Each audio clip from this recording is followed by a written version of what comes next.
So you guys all know the story of Martin Luther, how they took him, after the Diet of Worms, and they locked him in a castle. Well, they did the same thing to Wycliffe 250 years before that.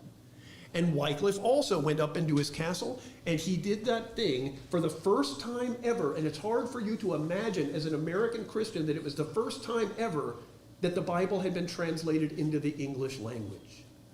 John Wycliffe back then. Right? So he actually survived to a ripe old age and died in the pulpit.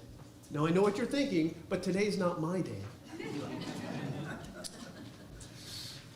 So Wycliffe died, but here's that part of the story that you've heard. 40 years after, because his teaching went out, people started to read the Bible, and they started to think to themselves, my relationship with God is rather direct. Yes, there's a church, and the church is a real thing that God ordained, but my salvation is between me and my faith in Jesus Christ. The church can't cause it, and the church cannot keep me from it. And they went out to his grave, and they dug up his bones 40 years after he died, and they ground them to powder, and they threw them in the river. Now here's the way the English in that area still talk about it. They made a horrible mistake that day, because the ashes went down to the river and went down to the ocean and spread over the entire earth and took the word of God with them.